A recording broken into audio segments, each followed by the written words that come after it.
from the city that never sleeps. 17 miles from Madison Square Garden, New York City. It's America at Night with Rich Valdez. America's favorite late-night talk program, featuring interesting guests from around the world and calls from across America. And now, here is your host, Rich Valdez.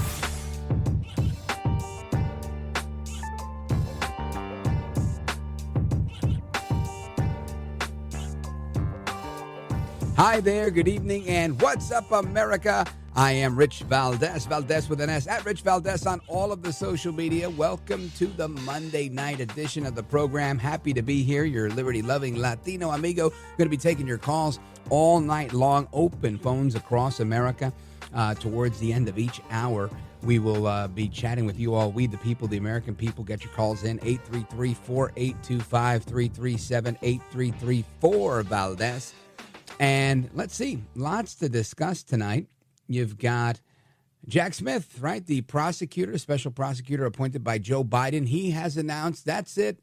Not only is he resigning and all that stuff, he's dropped all of the January 6th charges. Now, many of us in talk radio, many of us on this particular program, we've been talking about this since day one. The whole thing is fake, phony, and fraud, and this stuff is going to disappear eventually. Well, guess what?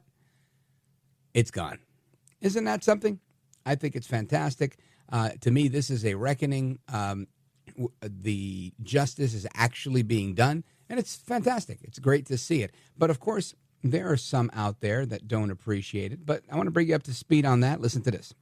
Nearly 4 years after the Capitol riot and more than a year after now President-elect Trump was federally indicted for allegedly attempting to subvert the 2020 election, the long legal saga appears to be over. In a filing to the judge, special counsel Jack Smith wrote, quote, "This case should be dismissed before the defendant is inaugurated." Trump reacting, saying, quote, "I persevered against all odds and won." Smith also asked a judge to dismiss Trump's Florida classified documents case. Both cases were impacted by a recent Supreme Court decision granting sitting presidents broad immunity for official acts made in office. So there you go. Presidential immunity is a thing. And you know what? Every president for the rest of the time that they're in office, any president, has Donald Trump to thank for fighting that fight, for standing up for the rights of the president. And you know who else they can thank? They can thank Peter Navarro. They can thank Stephen Bannon, because these people went to jail saying, look, the president has immunity. And you're holding us in contempt, but the immunity is not ours, right? The privilege is his to waive, and he's immune from certain things while he's in office. Now, they're not mutually exclusive, these two things, but they go hand in hand. This immunity that the president has, he's able to do things as president because he is the entirety of the executive branch. And guess what? He can only do that with the assistance of people around him, where he has to exercise some privilege. Now, yeah, I'm in favor of this because I'm in favor of Trump. Granted, yeah, that's true to a degree. But the reality is, if you want any president to succeed, now you can use all of these presidential superpowers, if you will. You can use them for good as well as you can use them for bad. I get that. I could see myself right behind this very same microphone saying, I can't believe Barack Obama's hiding behind presidential immunity because he was colluding with Joe Biden and these people in the FBI to with a wink and a nod to have them initiate Operation Crossfire Hurricane or the rest of their crazy stories and their crazy operations against Trump. I'm sure that they would always hide behind that. But the reality is that's how it works. The president has this power. So what's our job? Make sure the people you don't like, the people that are unscrupulous, the people that are a danger to the country because they'll improperly use the Department of Justice by weaponizing the system against their political enemies. These people can't become president. And I don't mean go out there and do something crazy. I mean go out there and make sure you don't vote for them. Make sure that they don't get elected. Period. The end. That's the nature of this game. They go on TV and they say things about us. We go on TV. We say things about them. We do it on radio. We do it in writing. We do it wherever we can. There's a battle of ideas. It's a battle over information. And lately, it's been a battle over what is the truth. That is where we are. This is why you've got people that are like, hey, I don't understand. Why is this happening? Why is Trump winning? Why is everybody a Trumper? Why is everybody MAGA? No, not everybody is MAGA. No, not everybody's a Trumper. A lot of people that don't like Trump's personality voted for Trump. But you know what? They like the truth. They believe certain things are real, like transgenders in the military, right? That's a real thing, a very real thing. And Donald Trump, he weighed in on that, saying, look, it is what it is, right? We can't have that for a number of reasons. I always cite a Facebook post, of all things, on my personal Facebook many years ago. Not many, but maybe 6 or 7 years ago. A friend of mine retired as a sergeant from the United States Army and had engaged in a conversation on Facebook with a lieutenant or a captain. And again, it was a friendly conversation. They were both, for the sake of this being radio, I'm going to say of color, right? I think one Hispanic, one black. She was Hispanic, he was black. Or half Hispanic, half black, and he's all black. Whatever the case was, just giving you context. Their race really doesn't matter.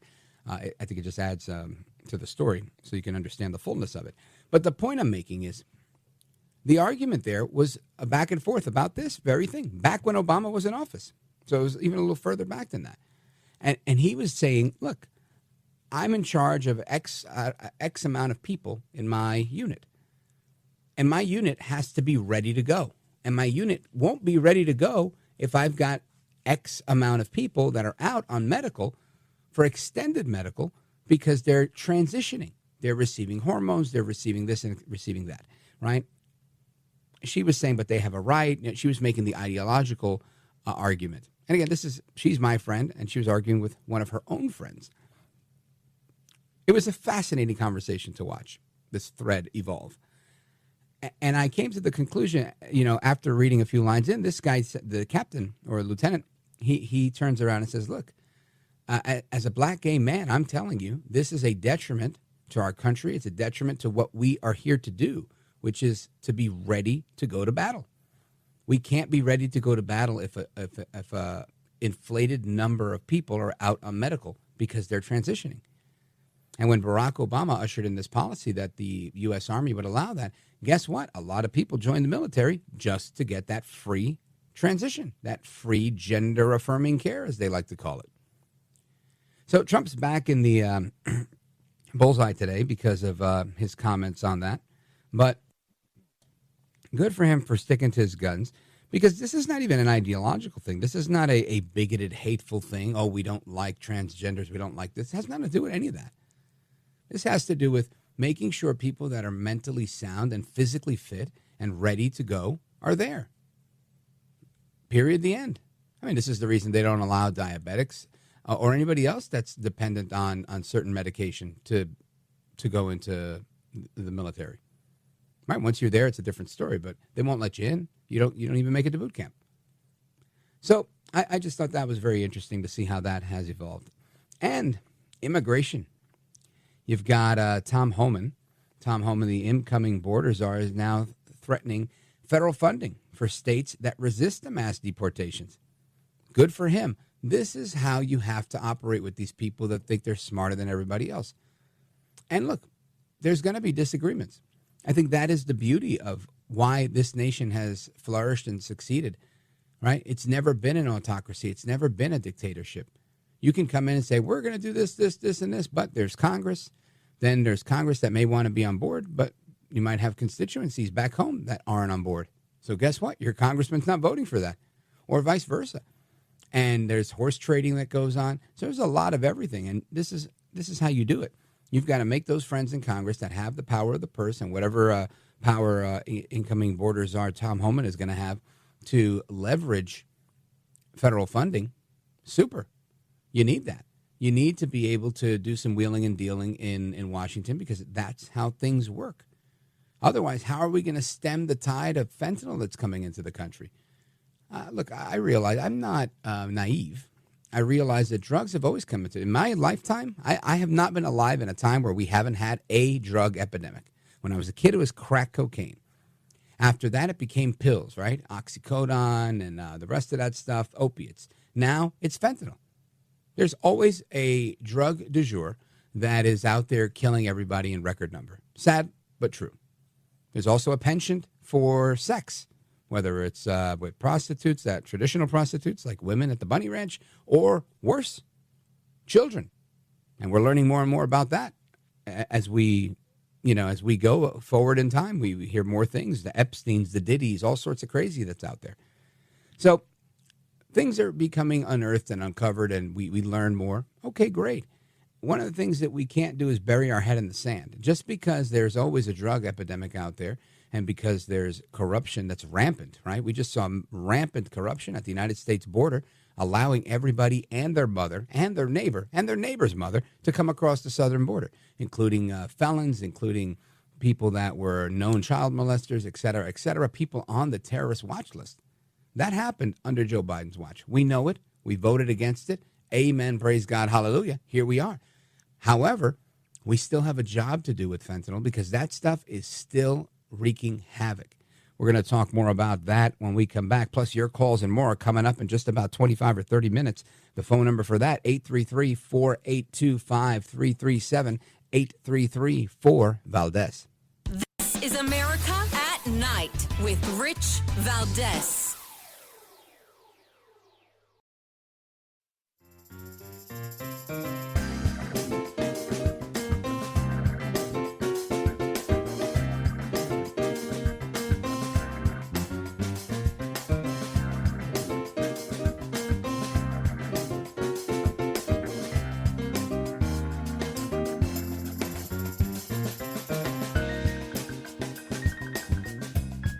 Well, thank you, Rich, and thank you for everything. I know you very well, and I listen, but I have a lot of people that listen, and they love your show, and I appreciate it very much. America at Night with Rich Valdez.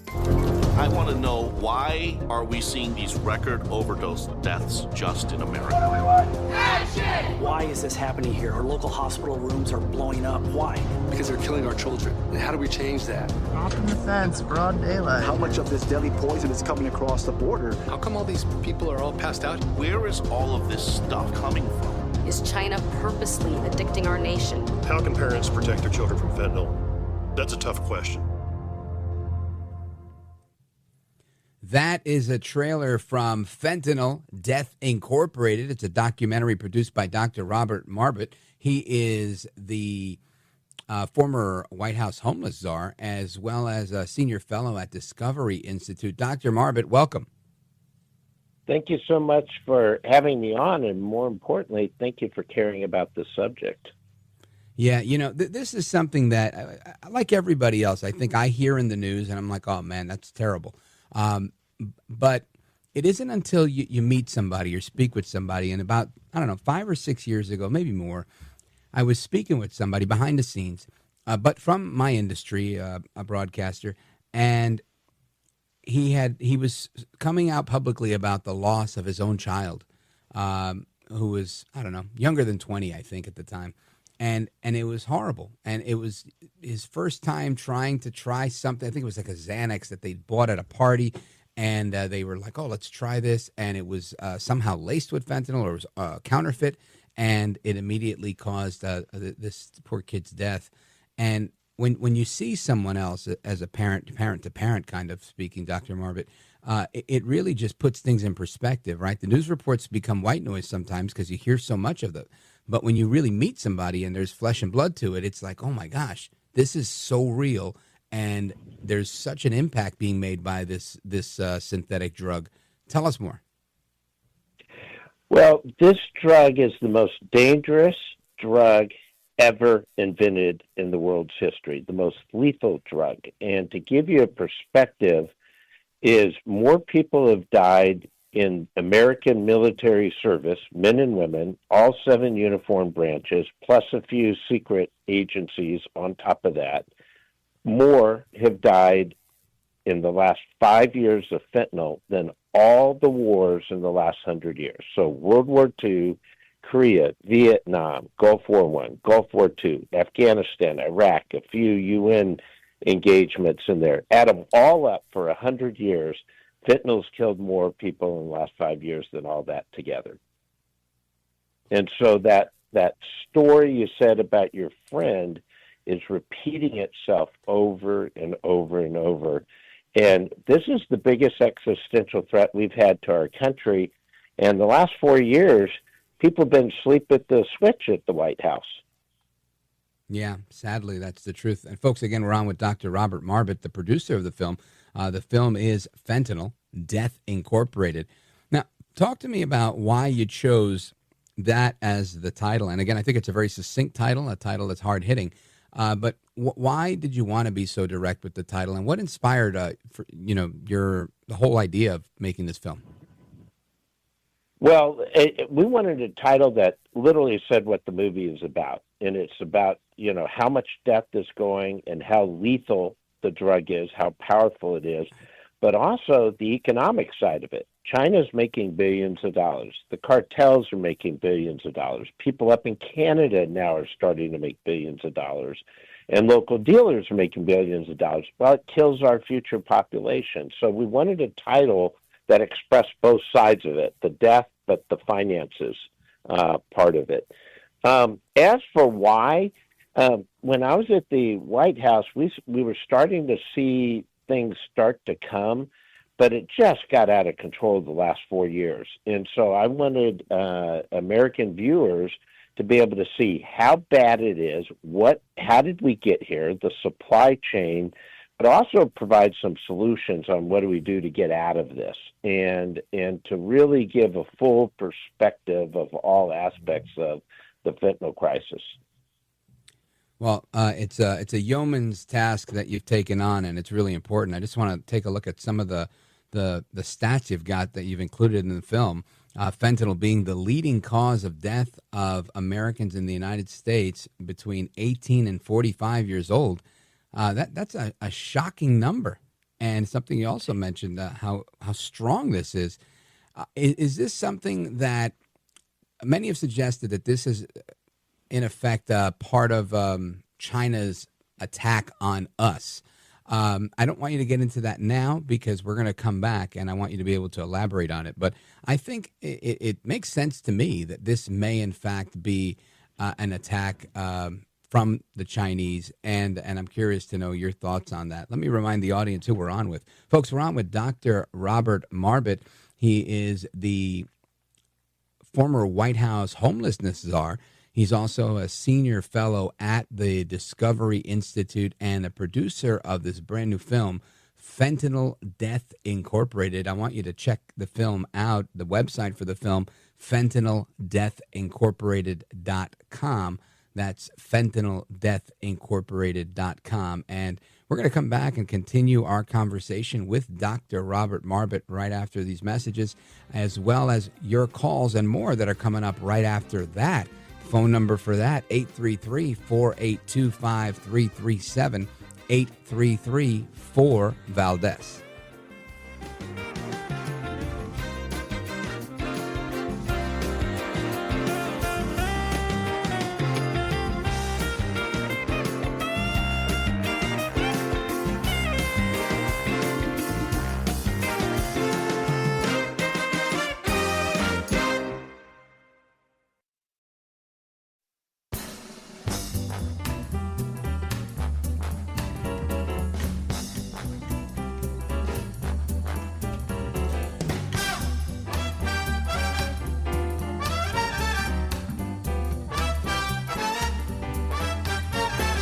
The best guests, the best opinions. This is America at Night with Rich Valdez. Hammond police have made an arrest in what they're calling the largest fentanyl seizure in Tangipahoa Parish history. Officers arrested 69-year-old Marvin Thorne after finding nearly 45 pounds of pills, with a little over half of them testing positive for fentanyl. They also found 21 bottles of promethazine after searching the man's home, which was located on Blackburn Extension off of North Morrison Boulevard. So that's a report from WGNO in New Orleans, and it's not unique to just New Orleans. Listen to this one from KDVR in Denver. DEA seizes 670 kilos of fentanyl pills headed to Denver. That's 3 hours ago. You've got people in Washington State asking why it's not a crime to expose a child to fentanyl. In some cases it is, in some cases it isn't. That's interesting. You've got Multnomah County sheriff stop somebody in a traffic stop. They get pounds of pills that equal thousands of pills of fentanyl and meth. This is crazy, right? Here we go. 4 hours ago, Colorado Springs arrests 650 kilos of fentanyl. That's the same as the Denver story. And then here's this one, South China Morning Post. Even the Chinese are in on this, saying that Trump is threatening new anti-drug tariffs on day one for China. Trump saying that this has to be done in order to stem the tide of fentanyl coming in from China. So I want to start from there and go back to our guest, Dr. Robert Marbut, who is the former White House homelessness czar. He's also a senior fellow at the Discovery Institute and the producer of the film Fentanyl Death Incorporated. Dr. Marbut, do you think years ago it was posited that fentanyl was part of China's unrestricted warfare against the United States? Do you think that's still the case? Absolutely. And they're making billions of dollars while they're killing our country. And when I spent 2.5 weeks in preparation for this movie going to China, our crew went all over the world to learn different places. And what I find is so interesting in China, there is zero tolerance for fentanyl. And in 2.5 weeks, I only saw 4 people on any type of drug. After I went to 9 of the 15 biggest cities, I did public transportation, I went back alleys, I roamed around, I went to, places, big commercial areas, rural areas, and you don't see drugs. They know how to stop drugs. So if they want to stop it, they can do it tonight. But they are letting it come in, and part of that's because they're making money, and part of it's because it's ruining our country. Right, and that's very concerning, the fact that they're making money ruining our country. I mean, it's as horrible as it sounds. It's like a win-win for the Chinese and the Communist Chinese Party.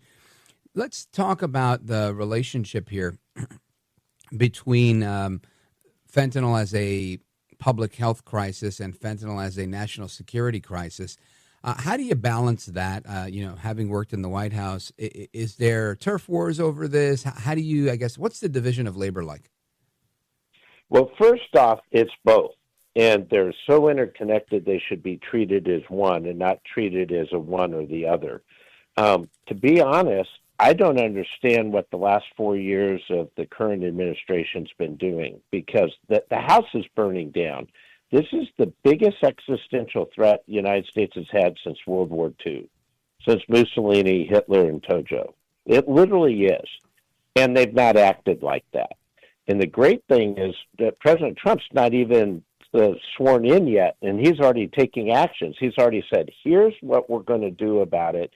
And finally, we got somebody back in who's going to take care of it, because the President Biden and Vice President Harris just did not take care of it. They just sort of thought, oh, well, this is a small problem, isolated area. And in their time frame, this has blown up so bad. And it's more than just the death toll. It's the families, the survivors, it's the addiction, it's the property crime, it's the domestic violence. This is just hitting at every aspect of our cultural fabric of our country, and they didn't act like it was a problem. So I don't have the authority to make you the fentanyl czar in the new White House, but supposing that I had a magic wand and can do that, and now Dr. Robert Marbut is now the new fentanyl czar, anti-fentanyl czar in this new White House, what's the first thing you do? How do we stop this thing? So you start with China. and you have to stop the precursor agents. And now they're starting to send in the precursor agents. So we got to stop that. You got to go after the Mexican cartels. You absolutely have to shut them down. We have to go after the Canadian biker gangs. And there's a whole, and our movie spends some time going into it, as so much flooding has come through the southwest border. It's now opened up our northern flank too. So I think we got to get tough on all of our borders. And then inside of the United States, we have to stop this decriminalization of hard drugs. Many states have been decriminalizing. There's nothing safe about fentanyl. You can't make it safe. So why are we practicing things like harm reduction, where governments actually pay for your straws, your foil, your pipes? And literally, San Francisco does that. Philadelphia did it. The new mayor in Philadelphia is reversing that. But California, thank God, many cities are funding your drug habit. And instead of, I have a mantra that to me is everything I think about the policy of fentanyl. And it is right now we're making it so easy to get high and so hard to get treatment. We need to make it easy to get treatment, hard to get high, and arrest the wholesalers. Dr. Marbut, what does treatment look like for those that are using fentanyl? Well, it has to be customized.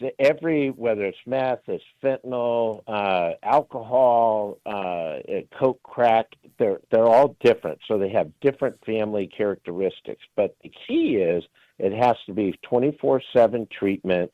It has to be medically oriented treatment, and you have to keep people in probably at least 3 weeks at the very least. And this idea that you can do treatment like 1 hour a day, every other day for a week, and then you're solved, that is not going to work. Fentanyl is the most addictive drug we've ever known. And so you have to have it as a residential treatment, and it has to be long-term. And everybody will come off of it at a different rate. And then when they come off, you got to have continuing treatment to be successful. You can't release a person back into the cesspool of where the addiction started in the first place. They have to be released into an area that's clean and sober environment. Now, Dr. Marbut, I know that you're scheduled to be with us through 1040. Is there a chance I could ask you to stay for another few minutes? No pressure, but if you can, I'd love to ask you a few more questions. Absolutely. All right, so we'll pause right here. I want to come back and get some of the takeaways because I'm seeing some facts that you've got that come out in the film that I mean, they blow me away. The one about the Boeing 737. I mean, this is just amazing to me. So we're going to come right back with Dr. Robert Marbut. He is the producer of the film Fentanyl Death Incorporated. Don't go anywhere. I'm coming right back. This is America at Night with Rich Valdez. Call now, 833-4-VALDEZ. That's 833-482-5337. 833-4-VALDEZ. That's Valdez with an S.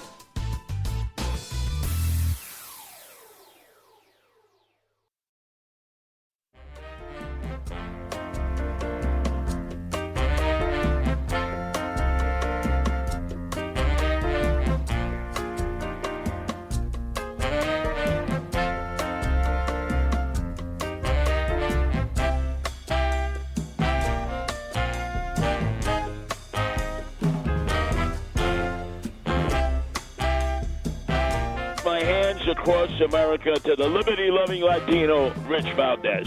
This is America at Night with Rich Valdez. Fentanyl is claiming the lives of so many Americans across the country, and I think sometimes we lose track of just how many because we hear it so much. Like I said earlier, I think it becomes like white noise, sadly, and we just kind of get lost in the sauce over here. But some of the facts that are coming out of this movie, like how much 1 kilogram of fentanyl, what it does, and how much you need to kill somebody, or how much you need to kill 500,000 people. These facts are amazing.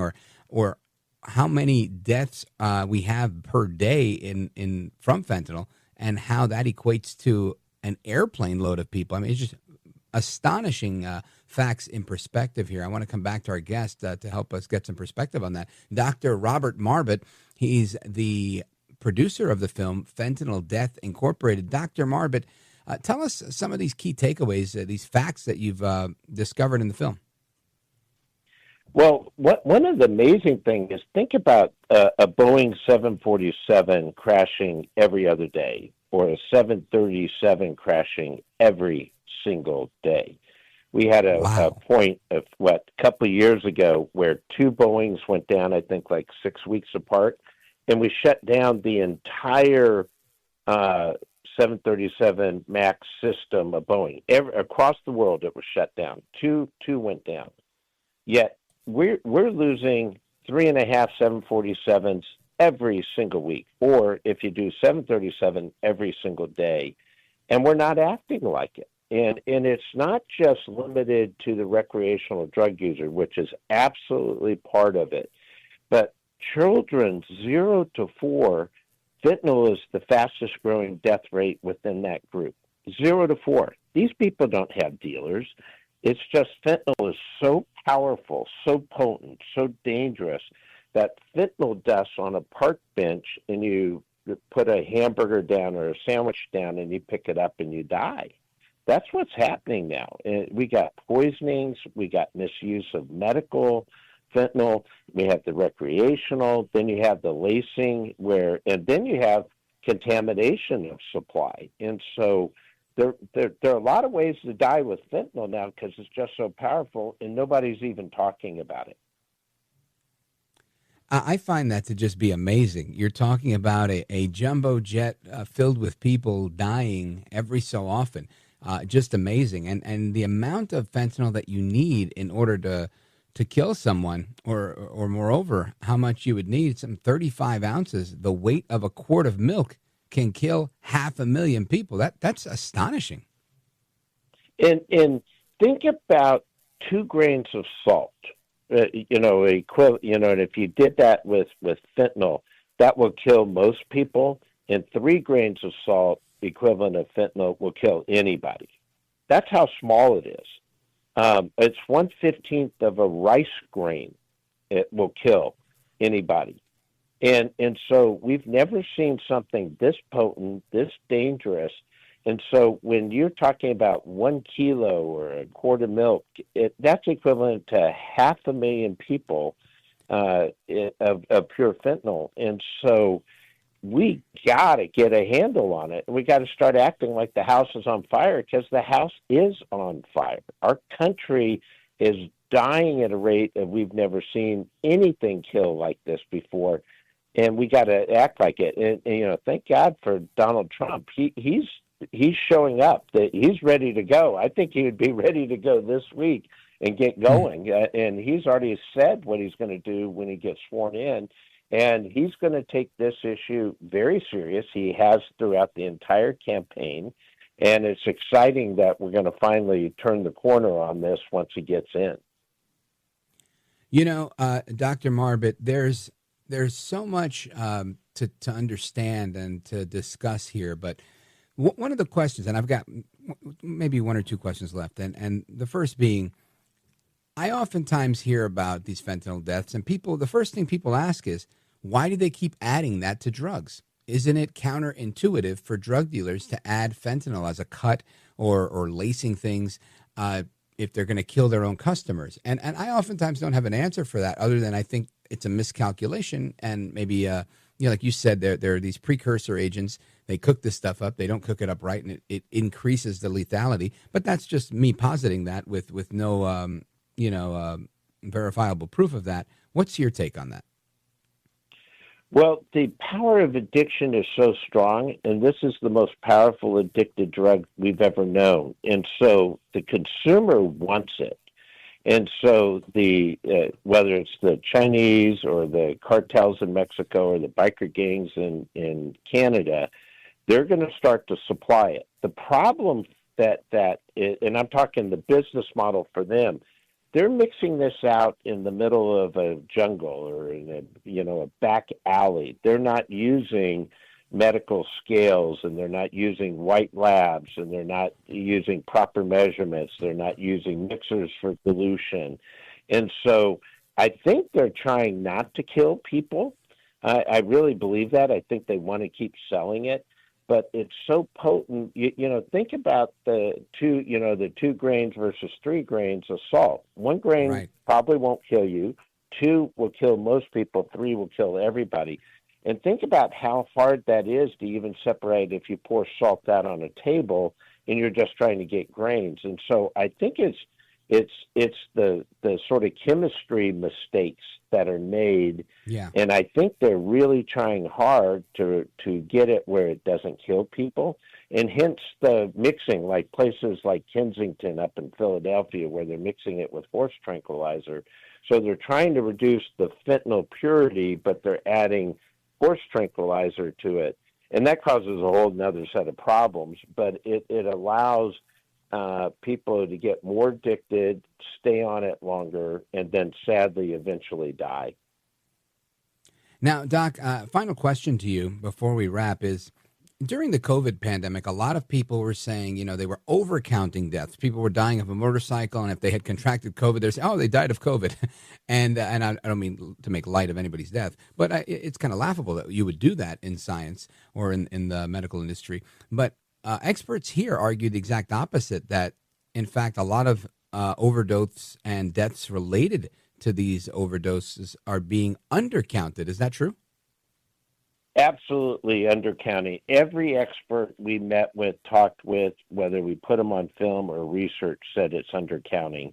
And part of that is because some places just don't have testing for lab. Rural areas don't have a lot of testing, so they don't know what it is until the family does a private autopsy, for example. Other places, like if you die of a mix of tranq and fentanyl, many people want to make it a tranquilizer death and not a fentanyl death to make the local political numbers go better. So there's an incentive to undercount at a local level. And then you have the medical, where people are properly prescribed, like a medical patch for long-term cancer treatment, you know, the pain, and the grandkid gets 2 or 3 patches, puts it on, and that is technically a medical misuse. That's not a recreational. And so there are a lot of ways. So if you go to the reports, you got to look at the recreational, you got to look at the overdose, you got to look at the poison. Then you add it all up, you get to about 150,000 easily. And most people think that number, President Trump often cites 250,000. And a lot of the experts say they think it's much closer to 250,000 than it is 150,000. Wow. Folks, we're on with Dr. Robert Marbut, and this undercounting of deaths is a serious thing. The amount of deaths is even more alarming. You can learn all about it in his new documentary, Fentanyl Death Incorporated. Dr. Marbut, I want to thank you for being with us. You're a gentleman, a scholar, and a patriot. Thank you, sir. Well, and encourage people to go watch it on Salem Now is where it's streaming now, salemnow.com, or our website. And thank you so much for caring about this issue. You got it, Doc. I appreciate it. Folks, we come back. Your calls and more. Don't go anywhere. This is America at Night with Rich Valdez.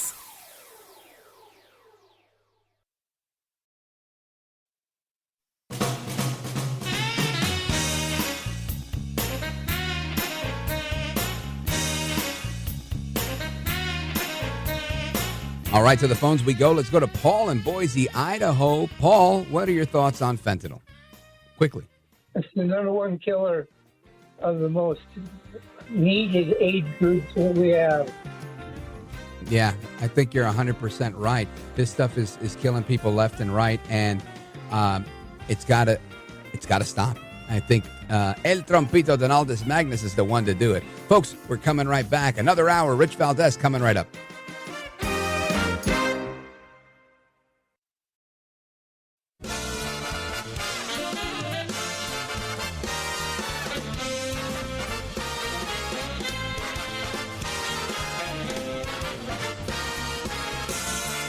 Live from the city that never sleeps.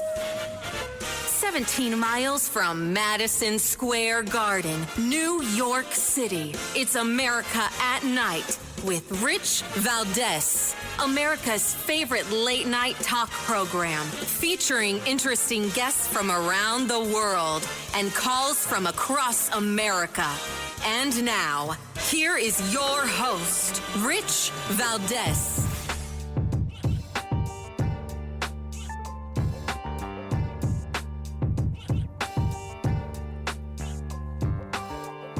Hi there, good evening, and what's up, America? I am Rich Valdez, Valdez with an S, at Rich Valdez on all of the social media. Your liberty-loving Latino amigo, happy to be here with you this Monday night. And we're going to get to your calls, of course, and toward the end of each and every hour of our program, 3 hours live and national, 833-482-5337, 8334 Valdez, hoping that you'll join us on our late night national town hall conversation. And some of the news that broke earlier today, I don't think it's considered breaking anymore, but happened some hours ago. Jack Smith, the federal prosecutor, I forget what title he had, was special prosecutor or whatever his deal was, special counsel, right? He's out of the game now. He's out of the game, dropping all the January 6 charges against President Trump, which I think we all knew would happen, or at least definitely should have happened and should have happened sooner. But I got a report. Listen to this. Special counsel Jack Smith announced earlier today that the charges in that election interference case and classified documents case would be dropped. It comes after months of legal wrangling surrounding these cases. But since Trump won the 2024 election, it would have been next to impossible for it to proceed. That's because the Justice Department has a policy against prosecuting a sitting president. That's Dia Wall from WFAA, and a lot of people are upset about this. Now, a lot of people, of course, are on the left. You've got these folks on the left that are saying, no, hold on a second, espérate, like my dad would say. What is the deal here? And I'll tell you what's going on. They're upset because they want to see Trump in jail. That's their mission in life is not to make America great in any way. Their mission in life is to stop Trump. And whether it's Dan Goldman or Rep. Zoe Lofgren, they were out on television today, CNN, MSNBC, and Zoe Lofgren, she's a congresswoman, and she says she never understood why the DOJ delayed charging Trump for the January 6th stuff. And listen, I understand that as well. But she went on to say that she laments that Jack Smith is dropping the case. Listen to this. I'm not surprised. When Mr. Trump was elected president, I think it became clear that this prosecution could not go forward. You know, it's ironic that the top Republican in the Senate pointed out in the impeachment that he should be prosecuted, that what he did was criminal and that the court should take care of it. And of course, now there's no accountability, either using the constitutional method of impeachment or the courts, as Mitch McConnell suggested, should be the case. So there's no accountability. The conduct was criminal.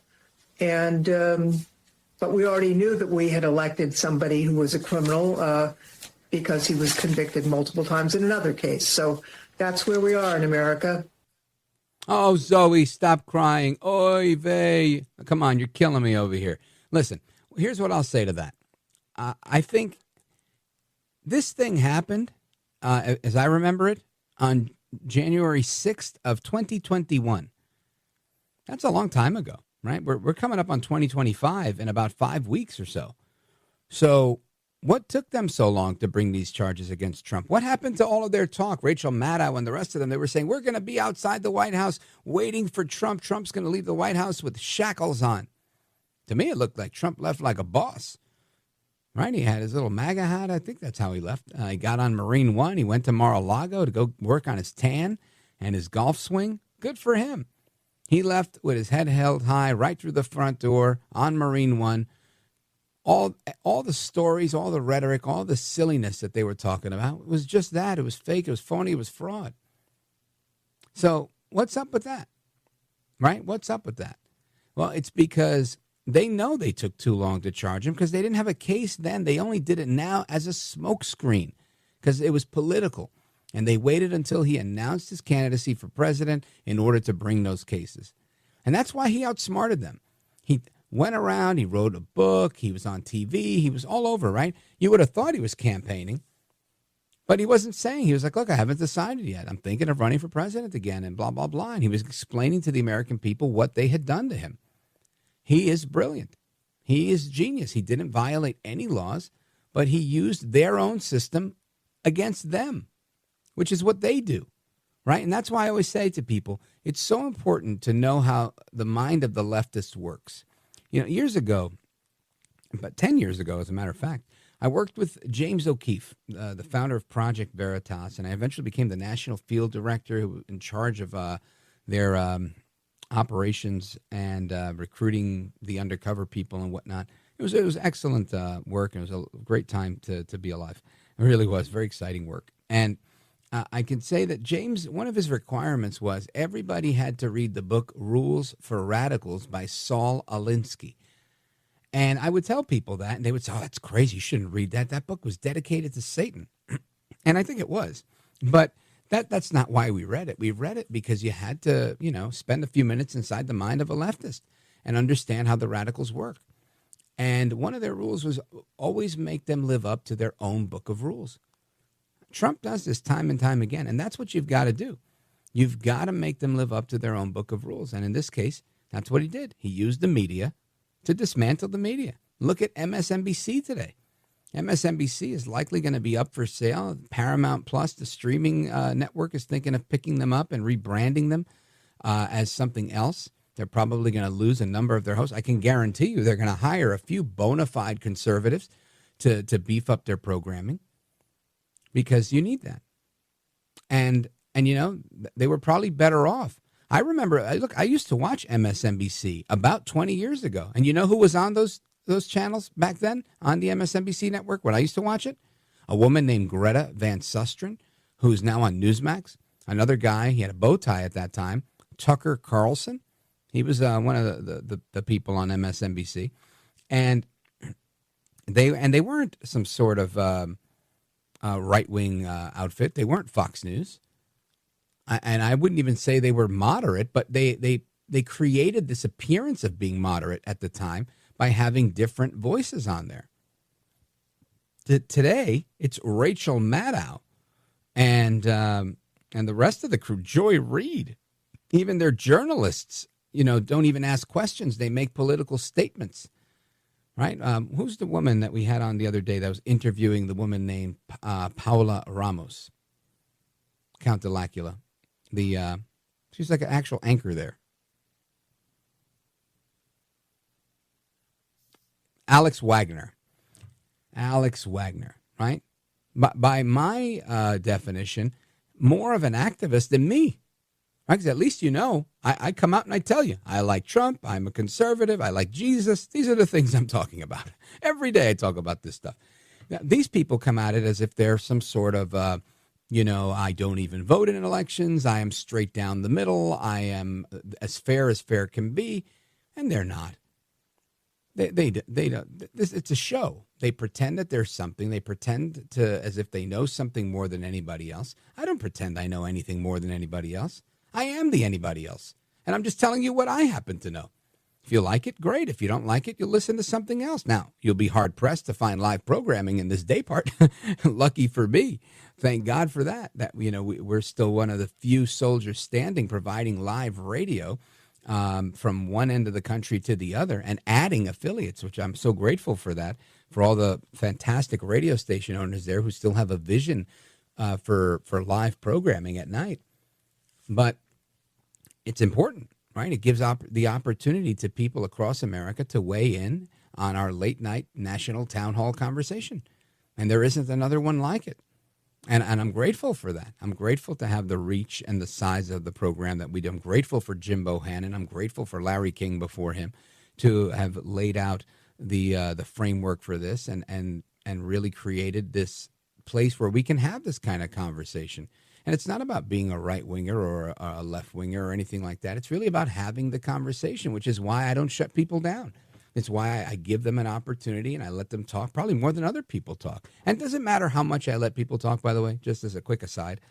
People will always criticize me because I don't allow the guests, the callers to talk long enough. But there's only so much you can do, right?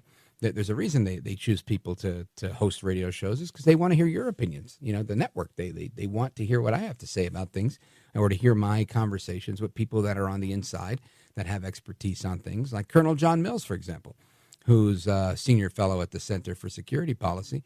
He was with the Department of Defense and former director of cybersecurity.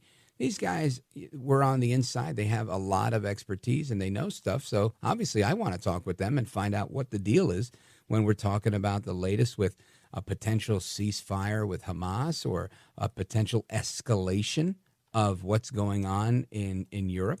And there's plenty of that going on, right? You've got the NATO countries all preparing for a war scenario. Now, I think a lot of it is hyperbole. I really do. But again, I'm man enough to tell you I was wrong if I was wrong. I get the sense that these people are not going to try and start a war in the last 5 minutes. They might have a couple of skirmishes. They may want to waste some ammunition so that, you know, the new administration may be, quote unquote, on the hook to buy new munitions because the military industrial complex is probably saying, hold on, you know, we don't want these people to cut us out. And Trump is a peace through strength guy, so they don't have a reason to worry with Trump. He's likely going to spend a lot of money and have a robust military. But Hegseth may be who they're afraid of, right? They might feel like Pete Hegseth is going to be a line item budget buster who's not going to want to spend all this money on these big bombs and might want to do more strategic things. Chris Miller, the acting Secretary of Defense toward the end of the first Trump administration, I interviewed him on this program, and he told me that he felt we spent too much money on weapons. Not that we shouldn't spend money on national defense, but that we were spending too much on certain things, and that we could do the same thing better with more precision with drone strikes as opposed to MOABs. So I thought that was an interesting perspective, and I know that I've heard Pete Hegseth mention things like that, and sometimes you have to become more modern in your ability to fight wars because the wars aren't always like what's happening with Hezbollah or Hamas, right? Sometimes it's more like what we see with these cyber attacks or these things that we drastically cover up, in my opinion, when you have boats crashing into things in Maryland and Baltimore and these other areas that, you know, people privately tell me, oh, yeah, clearly this thing was hacked. It was a cyber attack. They took over the ship and they tried to knock a bridge down. But, you know, publicly, people will say, yeah, it was a mishap on a ship and they don't know, the driver lost control. It's these things that, to me, these are the things we've got to be prepared for. And that, if that's not fourth generation warfare, I don't know what is. But we're going to learn more about that with Colonel John Mills when we come back. Don't go anywhere. This is America at Night with Rich Valdez.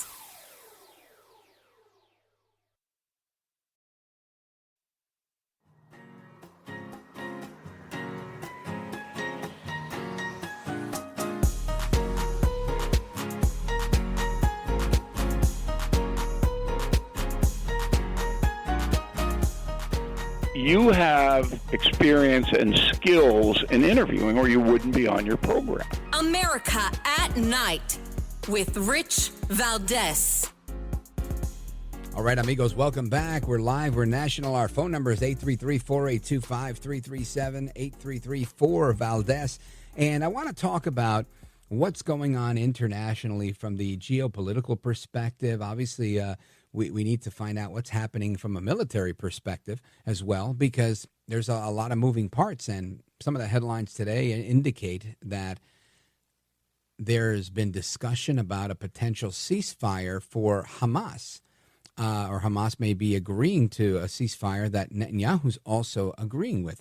And I heard it reported earlier that these conversations started, I think on Friday or maybe even earlier at the end of last week and throughout the weekend into some announcement today from Matthew Miller.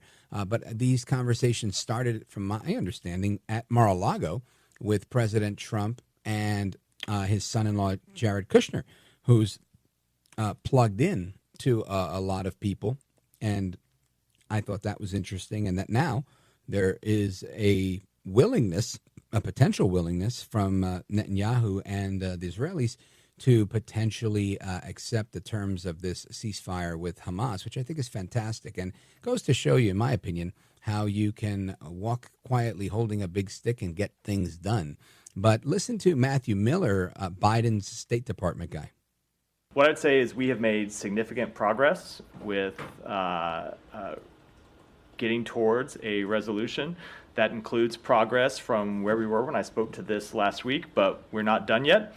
Nothing is final until everything is final. We continue to work to try and get an agreement over the line, and we're hopeful we can get one, but we need both of the parties to get to yes.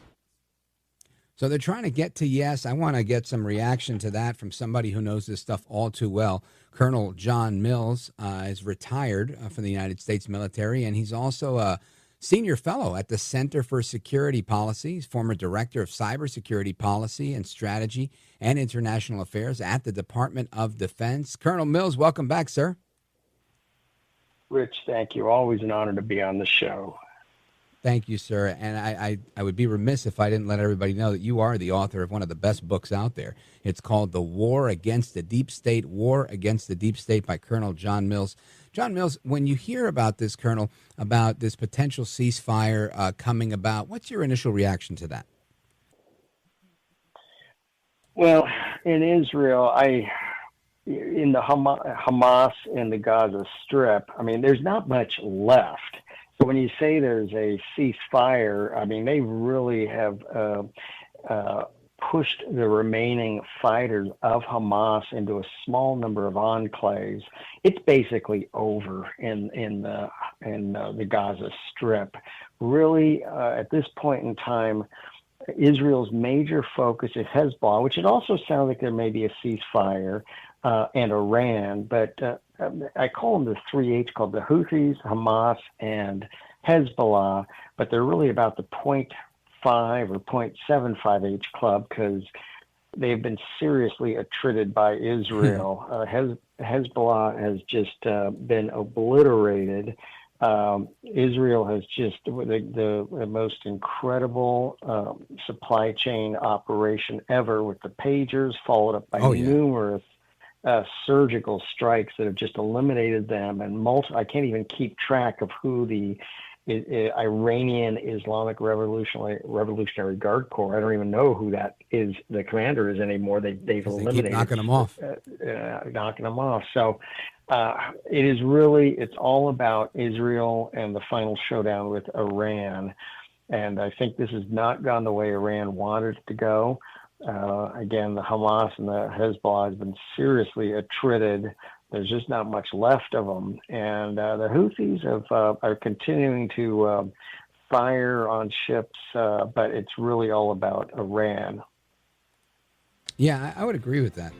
And I want to pause right here and come right back with some additional thoughts on Ukraine. Plus, I definitely always like to talk about your book. It's a great book, War Against the Deep State. Folks, we're coming right back with Colonel John Mills. He's retired, and he's able to share the truth, just like he did in his book, War Against the Deep State. Don't go anywhere. Coming right back with Colonel John Mills. I'm Rich Valdez.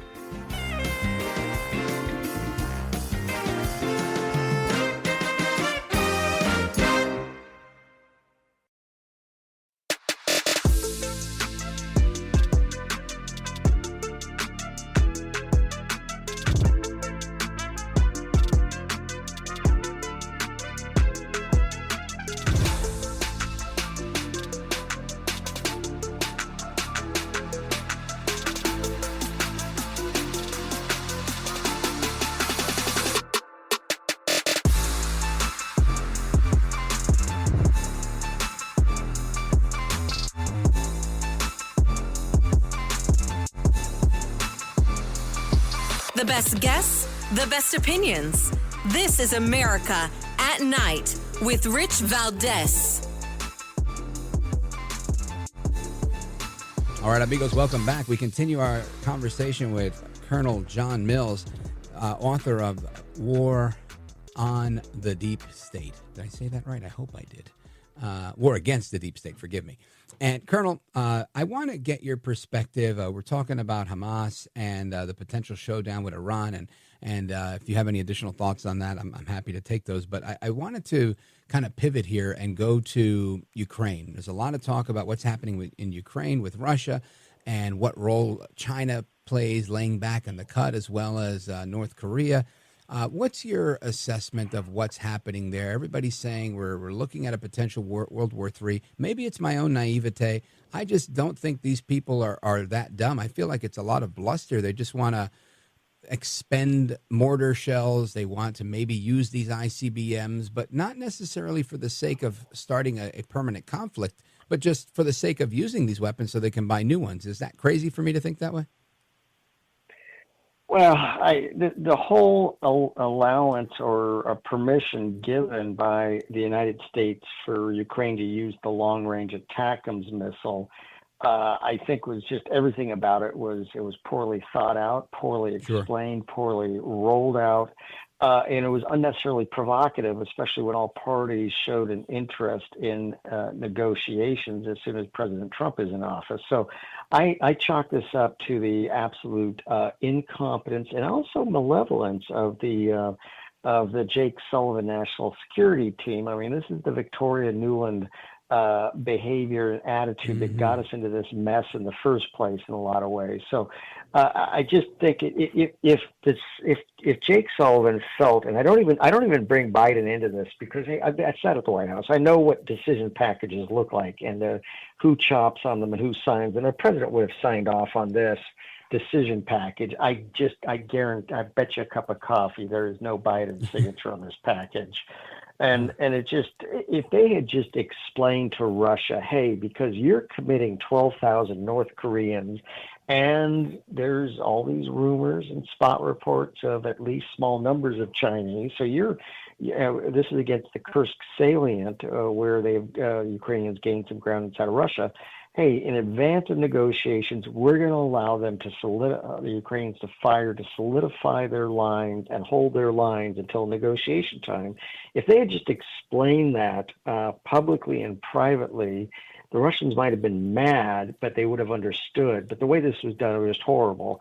And then also, you got the attackers. You also got the JASM long-range stealth cruise missiles that have been given. We don't know, and because when this came out, it was just we're allowing them to fire the Ukrainians to fire long-range missiles. But what missiles and what targets are the JASMs going to be allowed? Those are advanced, stealthy, fast cruise missiles. Are we going to allow the Ukrainians to fire up Mount Moscow? Also, the mines. We're pulling our only announced stockage of anti-personnel mines in the entire DoD inventory is in South Korea, but I guess we're actually pulling those out, which that's a huge deterrent measure, deterrent capability, plus, if necessary, a very useful capability in South Korea to stop the fanatical North Koreans from coming south. So, I mean, now we've just robbed one of the key deterrence tools out of South Korea. So everything about this is just a mess. And it's very poorly handled. And it really, it begs the question, was this done just to push things to the brink? And then Russia's responded. They did use an ICBM. That is a big missile. It didn't just go up in the air, hit apogee point, come down. It actually had an advanced hypersonic warhead. Now that missile shot, my estimate was anywhere from $15 to $20 million for the Russians. Just the advanced engineering on the hypersonic glide vehicle is immense.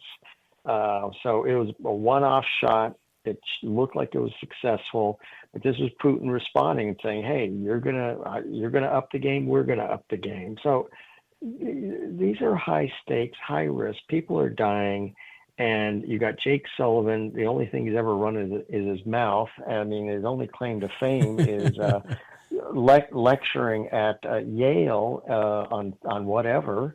And running the Russia campaign for Hillary against Trump in 2016. He's a lightweight. Nobody respects him, and yet this guy seems to be the one making these decisions, because Biden sure isn't, and now it seems that Kamala Harris appears is on vacation. So, we got the B and C team making war decisions here. This is just wrong. It's crazy. Folks, we're on with Colonel John Mills, author of War Against the Deep State. Colonel Mills was Director of Cybersecurity Policy and Strategy and International Affairs at the Department of Defense. And Colonel Mills, I think your critique of Jake Sullivan, National Security Advisor, is fair and warranted.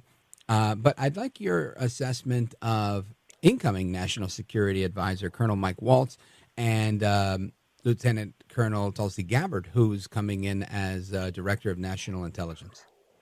Your thoughts? Okay, well, I believe Tulsi is a full colonel. I think I saw birds on her shoulder. Okay. So she's a full colonel, Colonel Mike Waltz. Both of them are just brilliant. This is what we need. This has been a mandate, and we need to tear apart the deep state and put the U.S. government back within constitutional boundaries. We're spending over $100 billion a year on the IC community, the 18 components of the intelligence community. I think it's about $120 billion a year. I'm sure not feeling $120 billion worth of value. They've gotten essentially everything wrong. We have been surprised by everything. We got drones flying over our bases in England, up in New Jersey, and in Virginia. Where's the intel warning us of this? I sat in on the DNI briefs on foreign election interference. I took exception to a number of their points. I was the only one.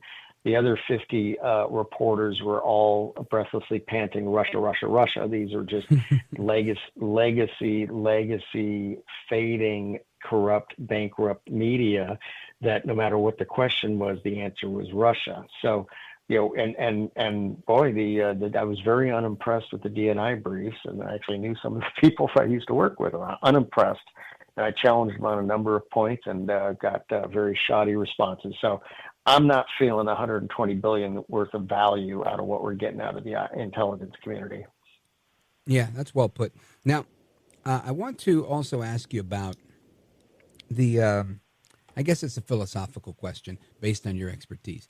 Some years ago, or maybe like a year and a half ago, I interviewed Chris Miller, former Secretary of Defense in the first Trump administration, and he made a comment that his comment was, we spend too much money on defense. And I thought, well, we can't spend enough. And then he clarified it and said, no, we're spending too much on these big bombs when we're not even fighting those kinds of wars anymore. You need to have them, but we don't need to keep putting money into that. We should be using drones and other things, and like your area expertise, cybersecurity and stuff like that.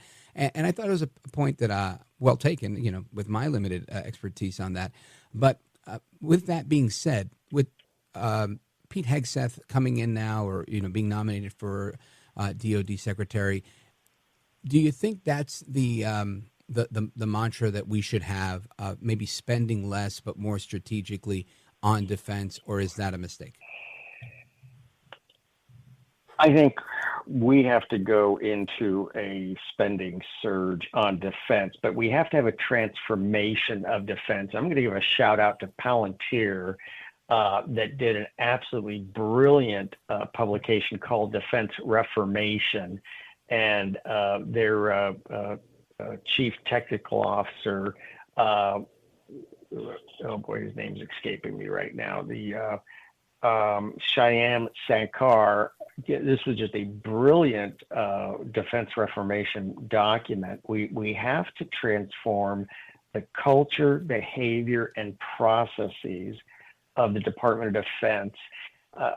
The defense industrial base, we're almost 3 years into the war in Ukraine. We know we've been blowing through our ammunition stocks like crazy. We're shorting Taiwan that has already paid for like $19 billion worth of arms that we're essentially slow on delivering. The Israelis were micromanaging their usage. But the bottom line is we have not created and resurrected the arsenal of democracy. Why? Because in a study of the defense industrial base, there has been a absolute exodus of companies. Why? Because it is a total nightmare in dealing with the Department of Defense. All these regulations, all these requirements. Anybody who's on a board trying to get the best return on investment for their dollar looks at the defense industry and they just say, this is not worth it. And that's so you essentially create this cadre of companies. I'm not going to name them, and I'm not going to, they're, in some ways they're part of the problem, but in other ways, they're the only ones that can take the absolute brutality of trying to essentially compete for and then actually perform a government contract. It is a nightmare. It is just, you have a huge bureaucracy, huge administrative burden.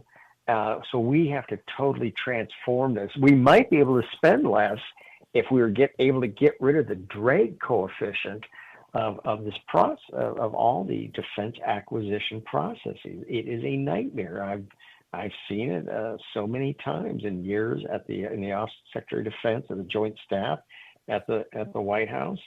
We just, all these laws get passed, which flow into these regulations, controlled use of unclassified information. Just the requirements on that are just mind-numbing. Anytime a vendor gets a U.S. government document, it is just, you create this huge bureaucracy in these companies just to cater to all these things. Now, the bureaucrats, advocate for all these things, and Congress has passed all this language, defense language, that they think is helping. Hey, the proof in the pudding is we are bleeding defense companies that want to do business with Department of Defense. That is the metric. Why do business? Why do business with the DoD? It is a nightmare. It sounds like we need a free market approach and to add a little competition. Folks, we're on with Colonel John Mills. He's the author of War Against the Deep State, and we're going to talk about the book when we come back. Straight ahead. Don't go anywhere. This is America at Night with Rich Valdez. Call now, 833-4-VALDEZ. That's 833-482-5337. 833-4-VALDEZ. That's Valdez with an S.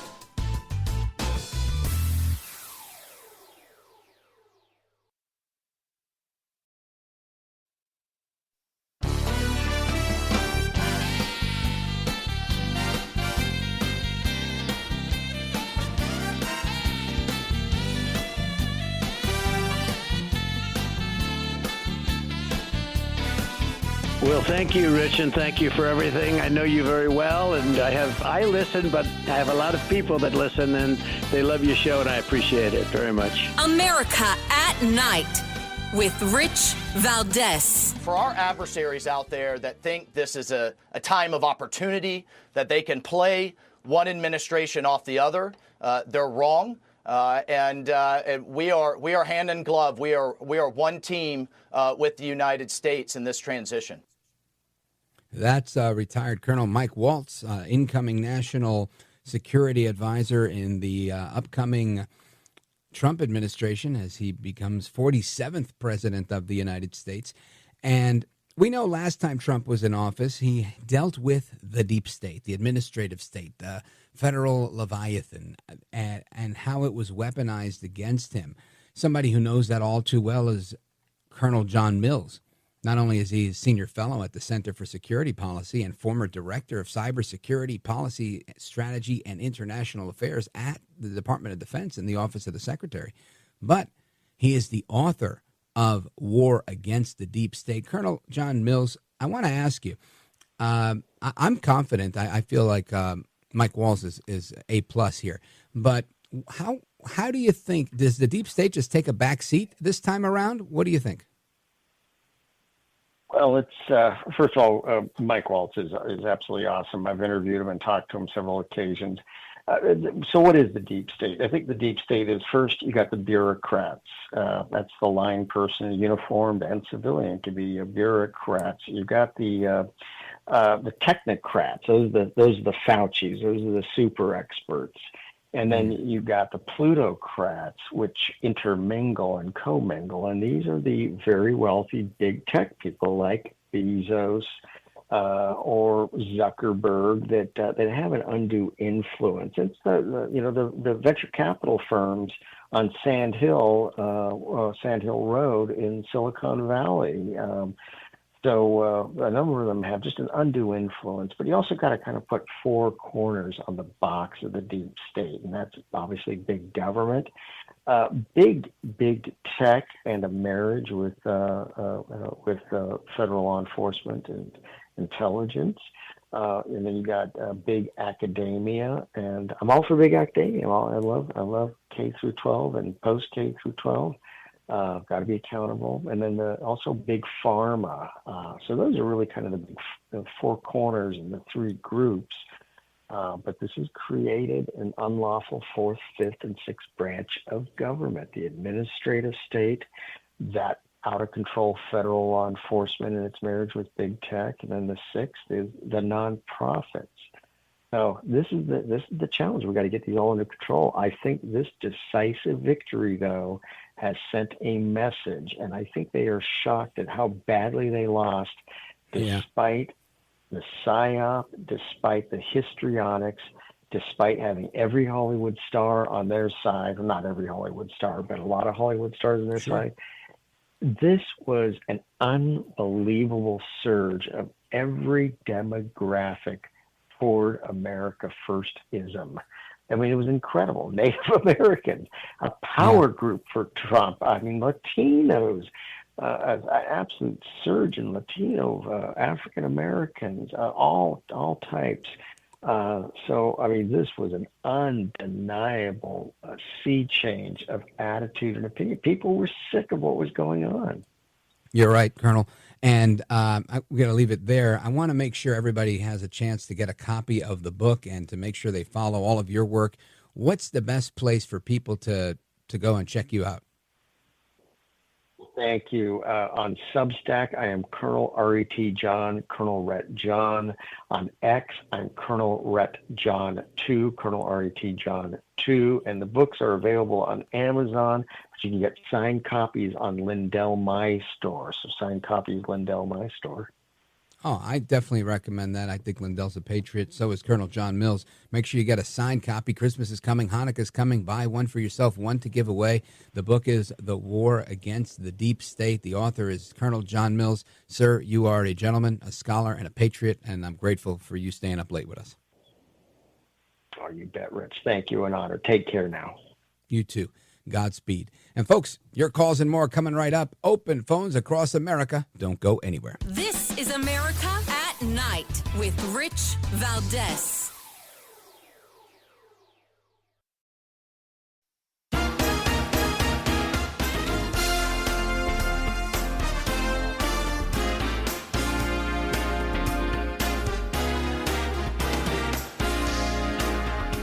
All right, amigos, welcome back. Open phones across America kicking off in just a few minutes. I want to get to your calls right now. Let's go to Saratoga, New York, WGDJ, and check in with Jane. What's up, Jane? You're on the air. Hi, Red.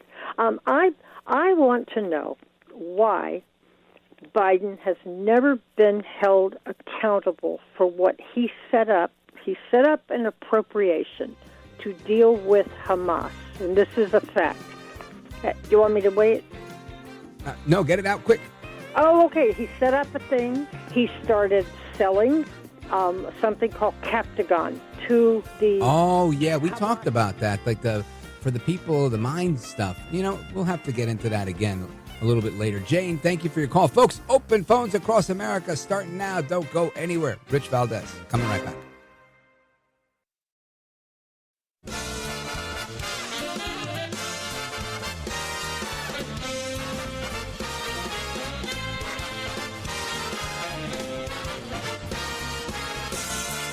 Live from the city that never sleeps.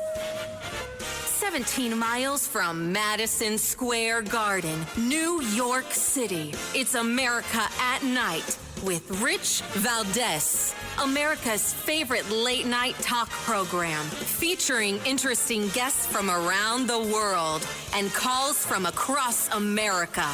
And now, here is your host, Rich Valdez.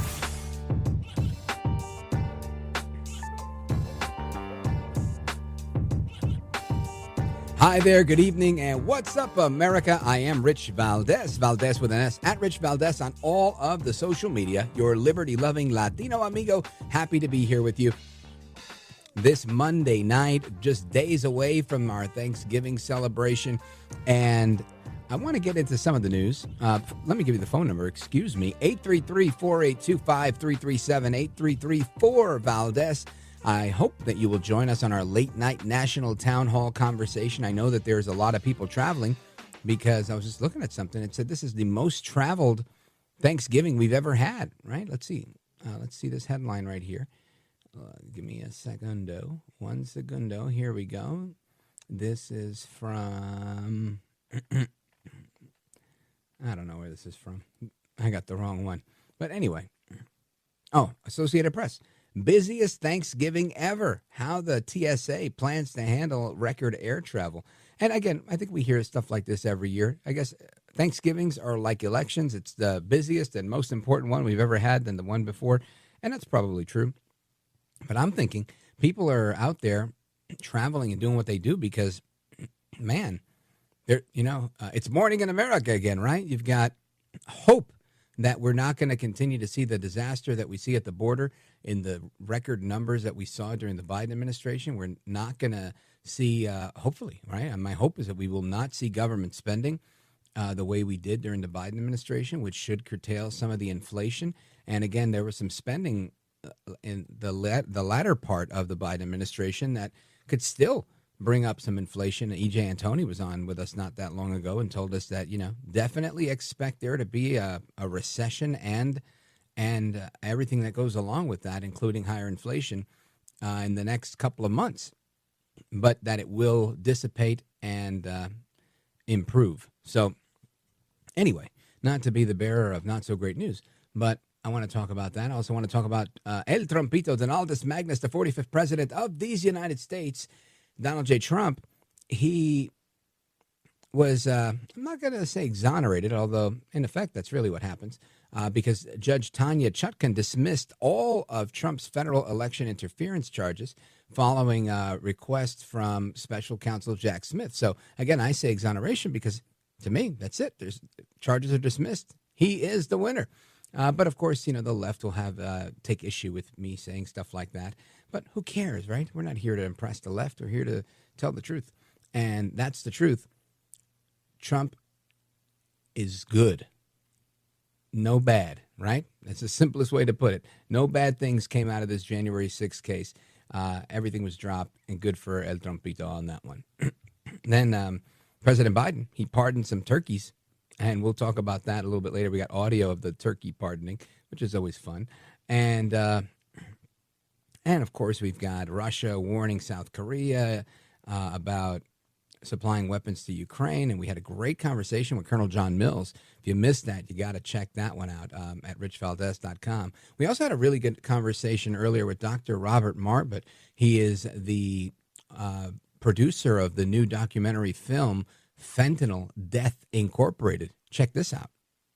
Tell us some of these key takeaways, these facts that you've discovered in the film. Well, one of the amazing things is think about a Boeing 747 crashing every other day or a 737 crashing every single day.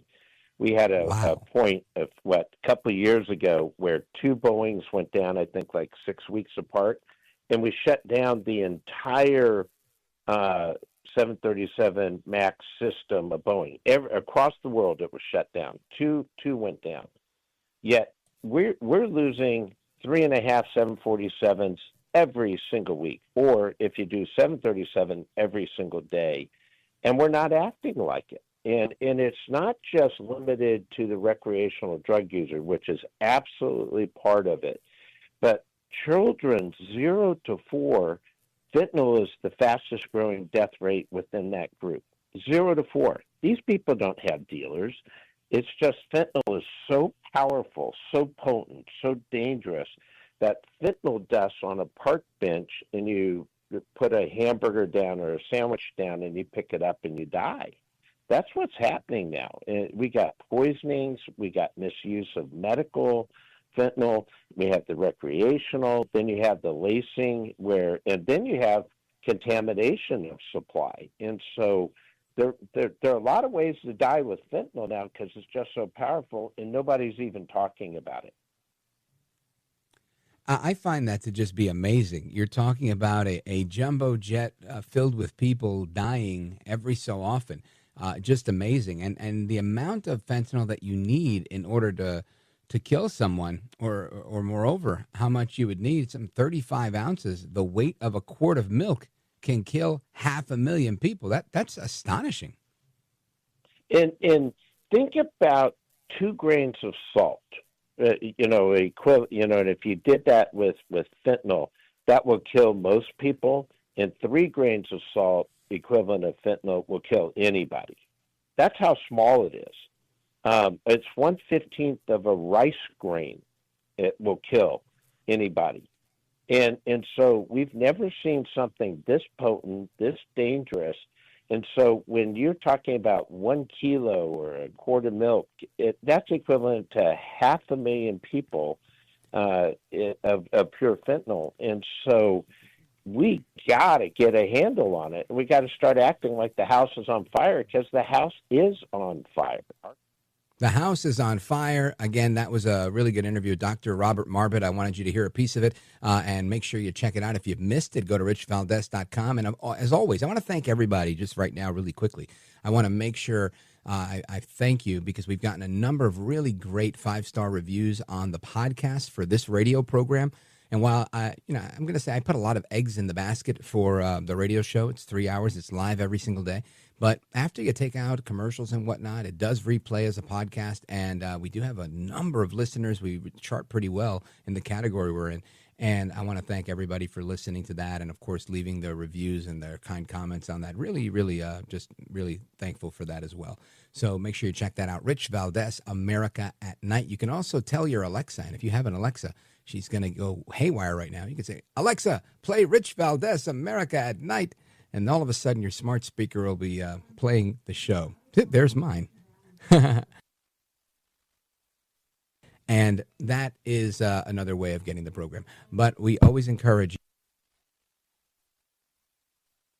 And anyway, more to come straight ahead. Rich Valdez, be right back. This is America at Night with Rich Valdez. Call now, 833-4VALDEZ. That's 833-482-5337. 833-4VALDEZ. That's Valdez with an S.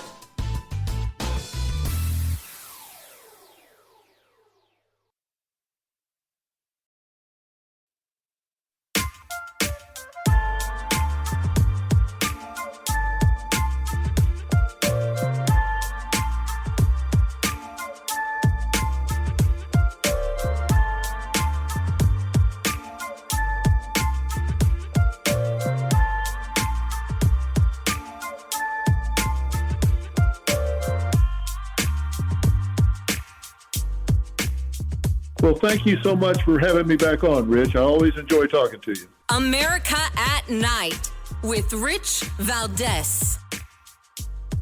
Oh, man, hearing Dr. Phil's voice right there really made me think I need to talk to Dr. Phil right now. I am so sad.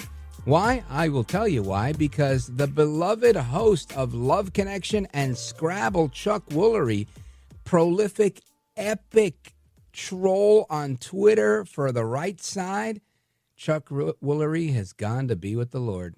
He died at the age of 83 this weekend. And, man, I'll tell you, there's a lot of Chuck Woolery that early influence as a little kid. You know, I used to see him say, we'll be back in 2 and 2, right? When he was hosting the Love Connection program. And I've always wanted to implement something like that. And this might be our chance, right? Our commercial breaks are about 3 minutes long. I might, if I can, without stealing, right? As a homage to him, we might start saying we're coming back in 3 and 3, 3 minutes and 3 seconds in honor of Chuck Woolery and the amazing work he did. Yeah, he was just amazing, right? The work he did as a game show host on television, as well as the work he did as a retired American patriot on Twitter. He just really put it out there, right? He was great. I remember he retweeted me once years ago when my least favorite congresswoman from the Bronx and Queens, Alexandria Ocasio-Cortez, she famously ran away from me on Fifth Avenue in New York City, right in the middle of the Puerto Rican parade. There was a pause in the parade, a lull. I went over there in the spirit of unity to say, hey, Congresswoman, I've reached out to your office. I've gotten no response. I'd love to have a conversation with you on the radio to debate the merits of capitalism versus socialism. And as soon as I got, hey, Congresswoman, she literally just looked at me, gave me the side eye, as they say, and she literally just ran across to the other side of the street to say hello to the supporters over there. Didn't want to talk to me at all. She tucked tail and ran. And, of course, her team went ahead and said that she, it was a parade and she was walking and nobody ran. But the video's out there. You'll see. She runs right across the street. And then her person told me to go F myself or something like that on Twitter. Then he deleted the tweet. But the New York Post and the Washington Times got a screen grab of it. And they reported it. And eventually he got fired. I don't think it was because of that, but he got fired and he moved to some other position after that, guy named Corbin Trent. But yeah, AOC. And it was that story, I think the New York Post story, when that came out, that Chuck Woolery retweeted. And I was like, man, I have arrived. I think it was probably 2018 at the time.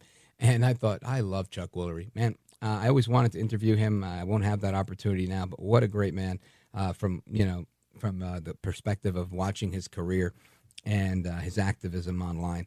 So blessings to the Woolery family. A great loss for all Americans. Chuck Woolery, folks, dead at 83. We continue, right? As they say in show business, the show must go on. Former Florida Congressman Matt Gaetz is now on Cameo. So if you want a birthday shout out from Matt Gaetz, you can get one. Listen to this. Hey, Tara, it's Matt Gaetz. Your friend Jordan wanted to send congratulations for making partner at your law firm.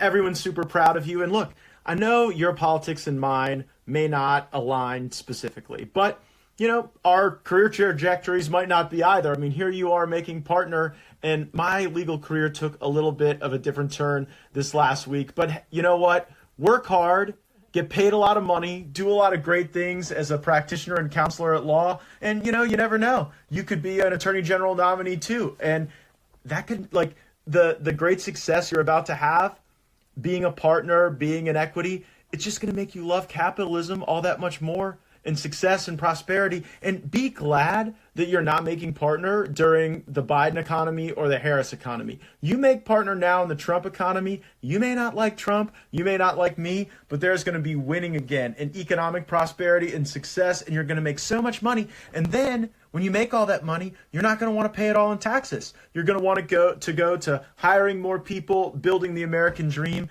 and success. It's the most unifying force in a nation, in our politics, and I wish you all the success in the world. Congrats again on making partner, and do great things. I love that. Imagine that. Imagine your favorite lefty friend, and it's their birthday, or like this person here that he's talking to, that they made partner at their law firm, and you get them a congratulations message from Matt Gaetz telling them to focus on free market capitalism. I mean, come on. The trolling gets better and better. I love it. Kudos to Matt Gaetz on joining Cameo. Somebody told me to join Cameo. I was like, why? I don't think anybody wants to hear from me. If they do, then maybe I will, and we'll see how that goes. But he's charging $525 per video. Most of the videos I see on there are like $50. So people, pay $50. So kudos to Matt Gaetz, and I love the way he made that joke. You too could be a DOJ AG nominee. That was classic.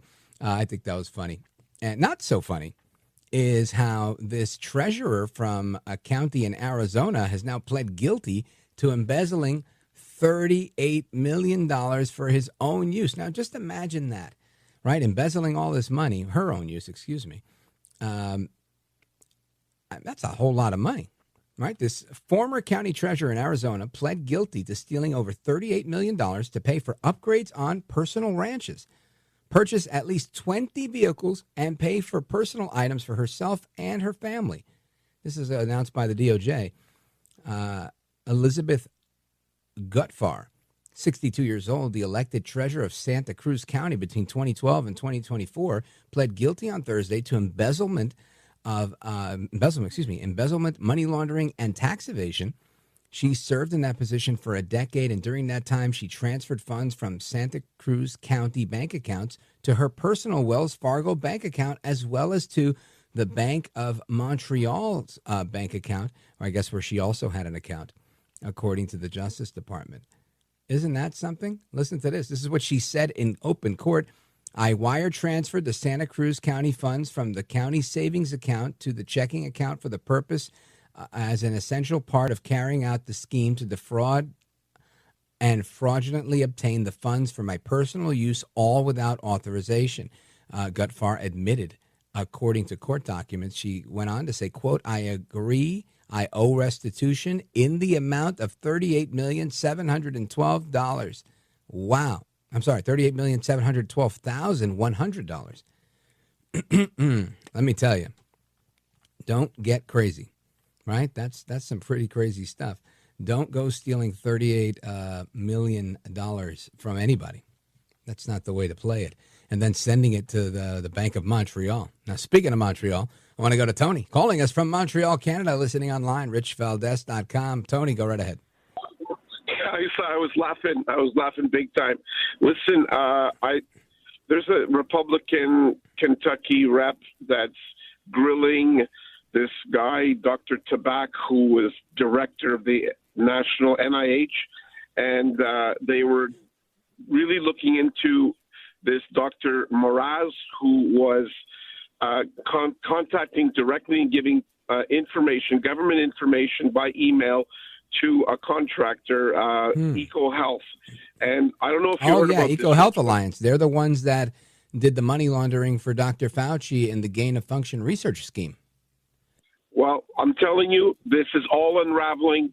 And I would say that gentleman out of William and Mary, Matt Gaetz, who's a dynamite lawyer, I've seen him in action. And, you know, I did 32 years as a criminal constitutional lawyer in Canada. And let me tell you something.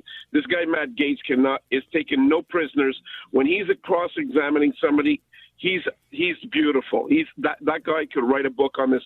And let me tell you something. If Matt Gaetz, maybe he might not be Attorney General, but let me tell you something. Special prosecutor Matt Gaetz going after the Hillary Clintons, the Whitewater scandal that they got off. 15 of their apostles got convicted, and she didn't, and her husband did it. And then in 99, Ken Starr, his mandate got just sort of elapsed. You know, this melted into the sun.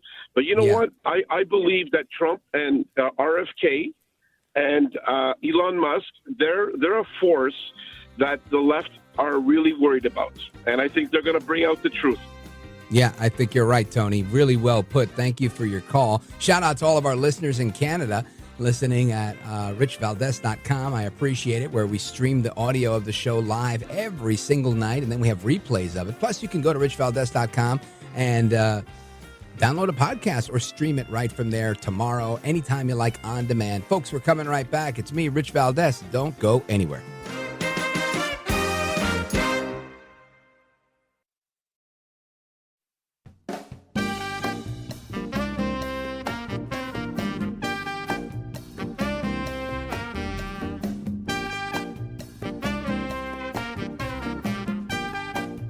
Rich Valdez, who, again, will do a fine job, and I know you'll enjoy listening to him. This is America at Night with Rich Valdez. Call now, 833-4VALDEZ. That's 833-482-5337. 833-4VALDEZ. That's Valdez with an S. People kind of look at you like you're crazy because I think they just are in this world of doctors know everything, and I think you're telling us in medical school you learn doctors don't. I always say, if they know everything, why do you always have to get a second opinion? Well, they knew everything. You're saying it's an opinion, and by the way, the second one never matches the first one. They're always guessing. I'm not saying they're corrupt, although there is some of that. You know, if they knew everything, then why would we be spending $4.5 trillion per year on healthcare costs and life expectancy is going down in the United States? Why are 80% of healthcare costs going towards chronic illnesses that are rooted in diet and lifestyle, yet at the vast majority of American medical schools, doctors in training are not taking a single nutrition course? And so you have to ask these questions. If we were crushing it, we would not be spending 2x every other country in the entire world and have the lowest life expectancy of any developed country in the entire world. We are the sickest of the top 11 high-income countries in the world. We have the highest infant and maternal mortality rates, and our life expectancy is 10 years less than our friends in Japan and Switzerland. Right now, according to the Journal of American Medical Association, the average American man in America, age 73 is their life expectancy. It is 83 in Japan and Switzerland. This is something we should all be outraged about. And only one party in our election cycle this year was talking about chronic illness. The words chronic illness, as far as I know, never came out of the Harris campaign's mouth. And I think that was a misstep, because Americans are, I think, tired of being gaslit about the fact that there's not a problem right now. And when we look around us, and we know there is, and Trump has asked RFK to do 3 simple things. He's asked to get the corruption out of the U.S. health agencies, produce uncompromised evidence-based research for our health guidelines, and reverse the trends of the chronic disease epidemic in 2 years for children and adults so that we can show up for our 250th anniversary of America stronger than ever. That sounds pretty good to me. That is Dr. Casey Means on Real Time with Bill Maher. Maher? Maher. You know, M-A-H-E-R. It's Bill Maher, but, you know, I'm always toiling with the pronunciation on these words, you know, these extra letters that you don't hear. Anyway, the audience cheering on RFK because, you know what? This isn't an RFK issue. This is a real issue. It's a real issue that we have such a sick population. And the reason we don't talk about it is very simple. We might start asking questions, right? We might start asking questions about medications that we take, about the idea of treating every illness with a medication that could potentially cause a different illness. And these are things that I can tell you they've been going through my mind for a long time, just because I saw it happen with my dad. When I was a caregiver to my dad, I remember seeing him look a little frail from time to time or disoriented and, you know, very uncharacteristic of his typical Juan Valdez bravado. And I went to the doctor, and the doctor once said it could be a reaction from the different, the 15 or 16 different pills he was taking every day. And I remember we got that down to like 4 medications per day. And it was like I had a new man, right? He was 77 or something like that at the time we did that. And we were like, man, look at all that. And he really kind of bounced back, had more energy, was a little bit more clear. And I think sometimes the medications that are being prescribed are just too much. And the reason we prescribe them, Big Pharma has a handicap on this, right? They've got the monopoly here. They feed you the drugs, the doctors give them to you, they control the AMA, and voila, everybody's prescribing these things.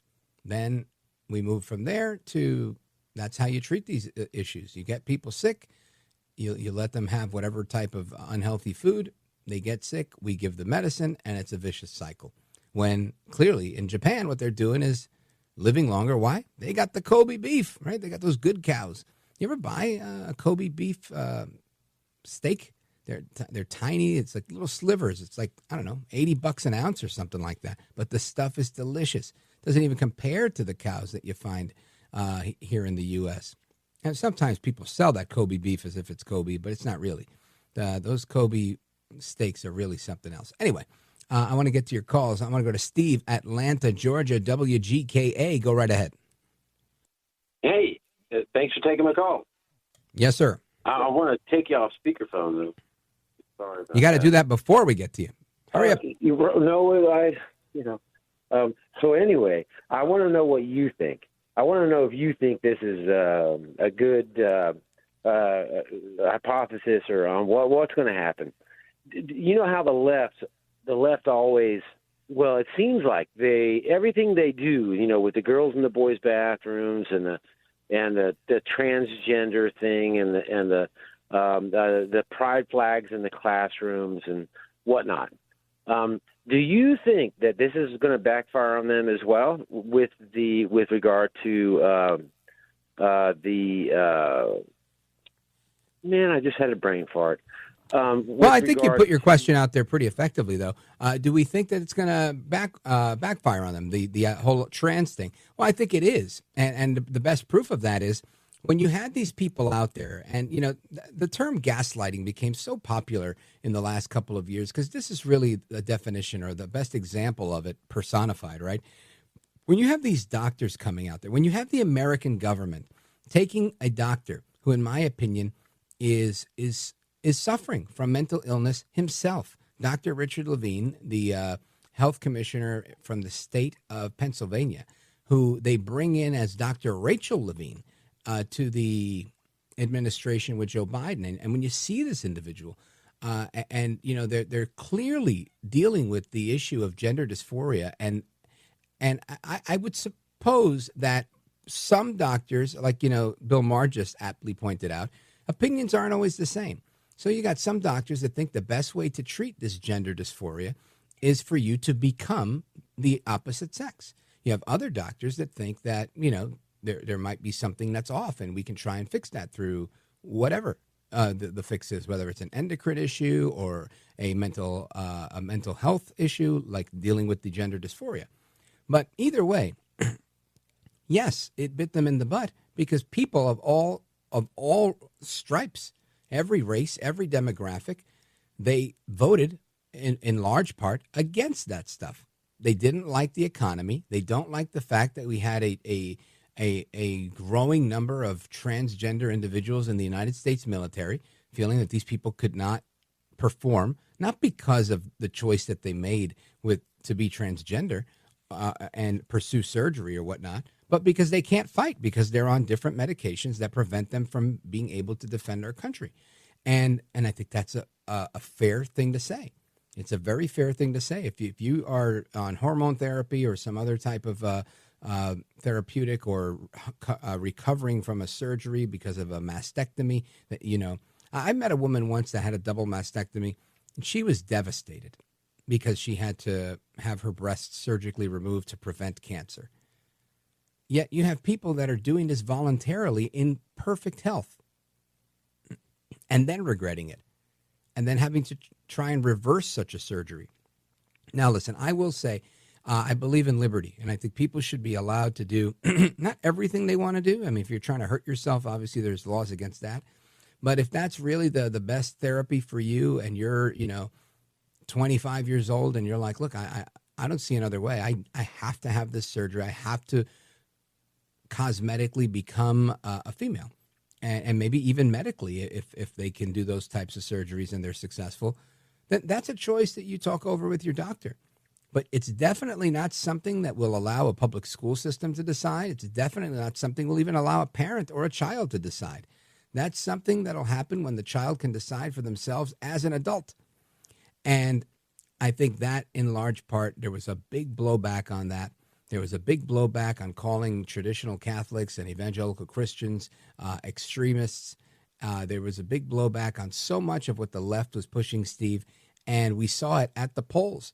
So whether it's the idea of pushing these mandates that they did during COVID, right? This is a result, a culmination of all of it. So many things that they tried to push on people where people said, look, I don't care what my politics are. I'm not going to allow you to put me in a position ever again where I'm going to get fired because I want to work, or I'm going to get fired because the CDC says the mask doesn't prevent transmission, but you're still making me wear the mask. The CDC and the NIH themselves say that taking the vaccine doesn't stop transmission of this disease. Then why am I taking the vaccine? Oh, because if you get sick, you won't get as sick. At that point, I could say, if I'm going to get sick anyway, let me roll the dice and get my immunity. Who are you to tell me I can't have a job in X, Y, and Z enterprise because I didn't take this stupid shot that is legally under the term experimental therapy.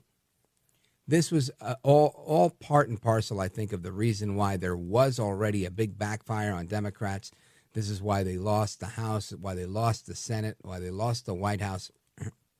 And now the ball is in the court of the Republicans, and I hope that we do the best that we can with the time that we have, and that the Mitch McConnells and the Mitt Romneys and all of those people that exist to perpetuate permanent Washington, as some have said, and to keep the deep state alive and to keep the rhino part of the party alive. I hope that these guys are stopped in their tracks and that we can really bring about some radical change, extreme change, right? Call me a radical extremist. I would love to see less departments in our federal government. I would love to see the deficit reduced. I would love to see spending cut by, a whole bunch, something significant. These are some of the things. I'd love to see income tax abolished. These are all wonderful things. But I'm also the guy that doesn't mind a dirt road. I'm not going to complain. I'm really not. You don't fix my roads, but you don't charge me tax, I'll figure out how to get it done. I'll get by. Steve, thanks for the call. Shout out to Atlanta, Georgia, WGKA. Your calls and more coming right up. Don't go anywhere. This is America at Night with Rich Valdez. Call now, 833-4VALDEZ. That's 833-482-5337. 833-4VALDEZ. That's Valdez with an S.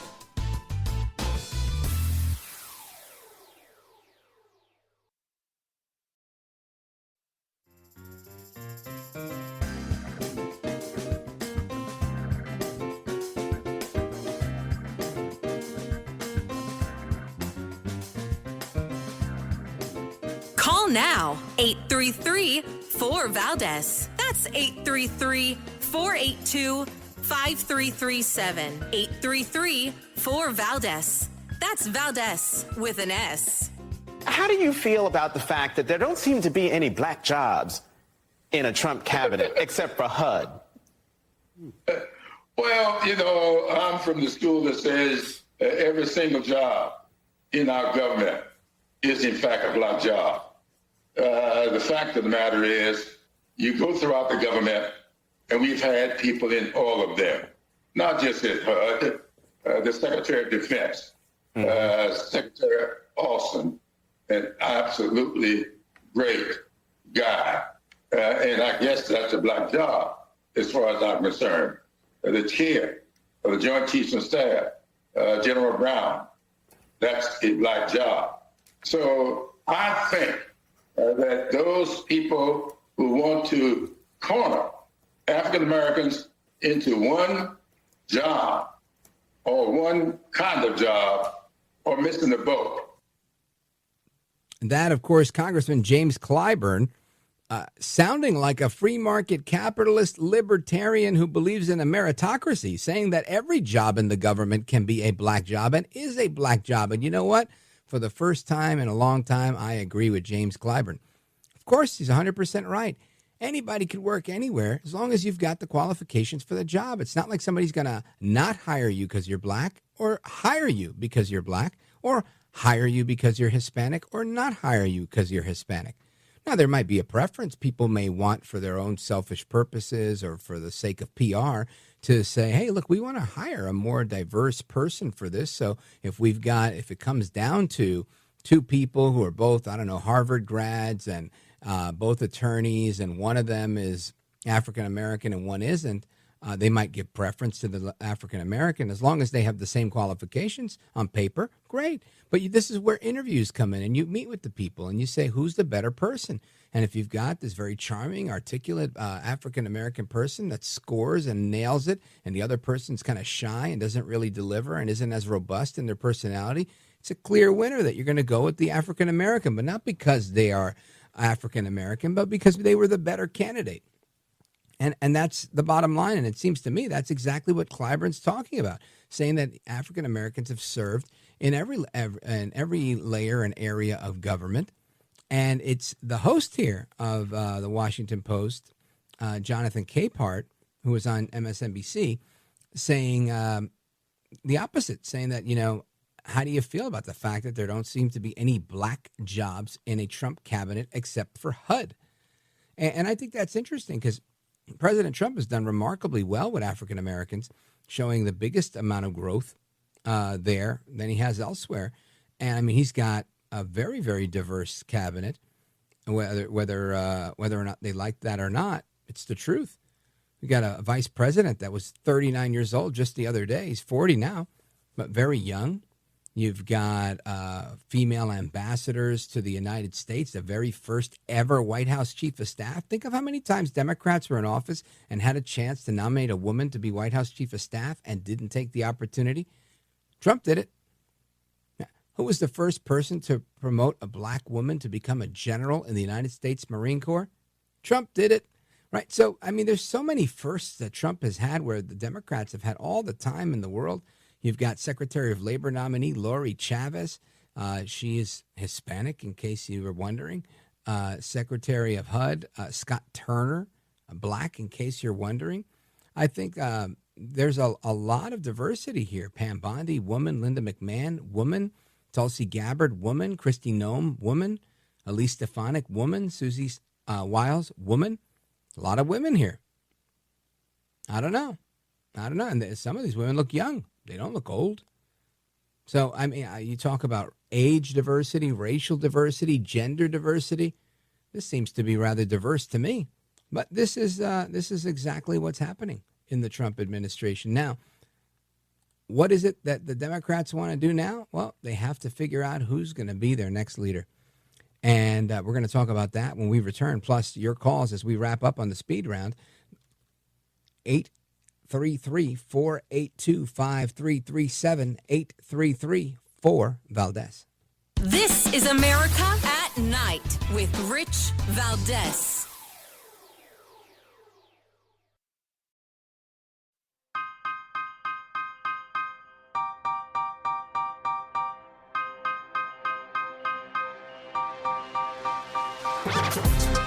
No hair, no care, and live on the air, it's Rich Valdez. All right, amigos, welcome back. Of course, it is the speed round. And before I get into that, real quick, the Democrats are looking for their new party leader. And one of the people that's out there, Jamie Harrison, he's one of the power brokers there at the Democrat Party, saying the focus needs to be on where they're going to find the starting point as the party looks forward to addressing structural problems and determining how to oppose Trump. Clearly, the recipe that they had this go-round didn't work, and that's why they have a President Trump. So I think, we talked a lot about that tonight, about why Democrats lost and how things backfired, and hopefully they take heed to that, bring their party a little bit more to the middle, and try to get their people back.